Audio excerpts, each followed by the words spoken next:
Good morning Bharat में आप सभी का बहुत बहुत स्वागत है। मैं हूं आपके साथ गायत्री शर्मा। सुबह के 6 बज चुके हैं। सभी बड़ी खबरें आपको बताएंगे, लेकिन पहली बड़ी खबर क्या है अनूप आपको बता रहे हैं।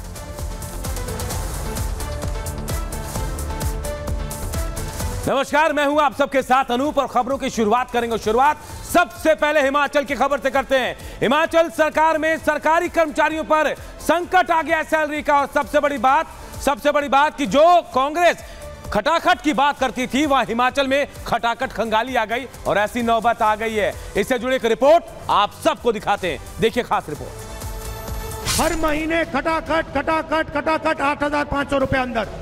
कहां तो तय था चरागा हर एक घर के लिए, कहां चराग मयस्सर नहीं शहर के लिए। दुष्यंत कुमार ने बरसों पहले ही ये लिख दिया था, जो कांग्रेस राज की कंगाली के लिए जिम्मेदार राहुल के इस खटाखट वाले खेल पर सटीक बैठता है। क्योंकि जो कांग्रेस सत्ता के लिए रेवड़ी मॉडल का इस्तेमाल करती है, वहां खटाखट कंगाली आ जाती है। कर्नाटक हो, तेलंगाना हो या हिमाचल, क्योंकि पहाड़ में पहली बार ऐसा हुआ है कि सरकारी कर्मचारियों के अकाउंट अब तक खाली हैं। 1 तारीख तो छोड़ दीजिए, 3 दिन निकल चुके हैं, पैसा नहीं आया। लेकिन EMI, स्कूल फीस, दुकानदार की उधारी और बिजली का बिल जरूर आ गया है। हिमाचल में ऐसा आर्थिक संकट आया है कि सुक्खू से संभल नहीं रहा। इसीलिए तो विधायकों से लेकर कर्मचारियों तक सैलरी रोकनी पड़ी और वो बयान तक बदलने लगे हैं। प्रदेश की वित्तीय स्थिति ठीक नहीं है। हमारी सरकार ने ये फैसला किया 2 महीने तक ना पे लेंगे, ना टीए लेंगे, ना डीए लेंगे। हमारी अर्थव्यवस्था तेजी पकड़ रही है, इसमें थोड़ी सी भी रुकावट आती है तो वो थोड़ा सा हमारा जो अर्थव्यवस्था में जो तेजी आई है उसमें कमी आएगी। तो मेरा यह मानना है कि इस प्रकार चर्चा करने की पता नहीं क्या हो गया है, ऐसा कुछ नहीं है। आर्थिक संकट नहीं है भैया। अगर किसी फिस्कल डिसिप्लिन करना, आर्थिक संकट से हम उबर रहे हैं, आर्थिक संकट को हम पार कर चुके हैं। अब डिसिप्लिन लाकर हिमाचल प्रदेश को सेल्फ रिलायंट बनाने की तरफ, आत्मनिर्भर हिमाचल बनाने की तरफ ये चेंजिंग जरूरी है। आया ऊंट पहाड़ के नीचे, ऐसा आपने सुना होगा, लेकिन यहाँ तो पहाड़ ही कंगाली के नीचे आ गया है और सीएम कभी हाँ कभी ना में उलझे हैं। संकट से उबर जाते तो कर्मचारियों पर ये मुसीबत ही ना आती। सुक्खू जी, क्या इसकी वजह है कांग्रेस की फ्री वाली पॉलिटिक्स? कांग्रेस पार्टी की जो ये बेवकूफी वाली गारंटी स्कीम्स है, उसके वजह से बोझ बढ़ा है, उसको पूरा नहीं कर पा रही है। आर्थिक संकट में चला गया है हिमाचल प्रदेश।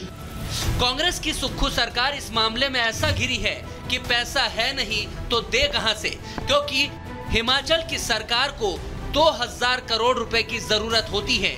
वेतन के लिए उसे हर महीने 1200 करोड़ रुपए चाहिए और पूर्व कर्मचारियों की पेंशन के लिए हर महीने 800 करोड़ रुपए। लेकिन कर्ज के बोझ तले दबी सरकार के पास दिसंबर 2024 तक 6200 करोड़ रुपए की लोन लिमिट थी, लेकिन इसमें 3900 करोड़ रुपए लिए जा चुके हैं। अब सिर्फ 2300 करोड़ रुपए की लोन लिमिट बची है। अगस्त महीने के लिए 1000 करोड़ का लोन नोटिफाई किया था, लेकिन 500 करोड़ ही वित्त विभाग ने लिया है। हालात ऐसे हैं कि सरकारी खजाना खाली है तो घर घर से लेकर विधानसभा तक ये मुद्दा गूंज रहा है। बीजेपी लगातार कांग्रेस को घेर रही है और सदन में सरकार की नाक में दम कर रखा है, लेकिन सुक्खू बीजेपी को उल्टा जिम्मेदार ठहरा रहे हैं। 3 तारीख निकल गई, उसके बावजूद भी कर्मचारियों को सैलरी नहीं मिल पाई। जो पेंशनर्स हैं उनको पेंशन नहीं मिल पाई।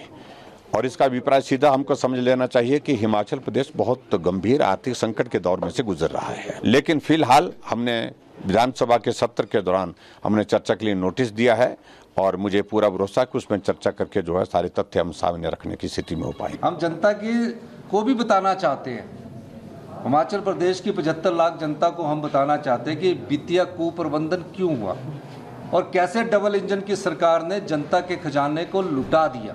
इन्होंने बिना सोचे समझे बिजली पानी मुफ्त का उन लोगों को दे दिया। जयराम जी ने जो 5 साल इस प्रदेश के खजाने को लुटाया है, उस दृष्टिकोण से उन्हें चर्चा लानी चाहिए। हमारी सरकार किसी भी नियम के तहत उन चर्चा को तैयार करने के लिए तैयार। किसने लूटा किसने लौटाया ये जनता नहीं जानती, बस लोग तो ये पूछ रहे हैं कि सैलरी कब आएगी, क्योंकि 1 सितंबर को रविवार होने की वजह से सोमवार को कर्मचारी और पेंशनर दिन भर सैलरी क्रेडिट के लिए मोबाइल पर मैसेज चेक करते रहे, एक दूसरे से पूछते भी रहे कि सैलरी आई क्या। लेकिन शाम तक पुलिस, राजस्व, फॉरेस्ट, पीडब्ल्यूडी समेत अन्य विभागों के कर्मचारियों की सैलरी क्रेडिट नहीं हुई, जिसके बाद से ही कर्मचारियों का गुस्सा फूट रहा है। पहली बार ऐसा हुआ है कि कर्मचारी को 1 तारीख को 2 तारीख को सैलरी नहीं आई है और उनको बैंक में जा के रिक्वेस्ट करनी पड़ रही कि भैया हमारे किस्त जो है कुछ समय के बाद आप काटें। दुर्भाग्यवश इस व्यवस्था परिवर्तन में ऐसी उम्मीद सरकार से नहीं थी।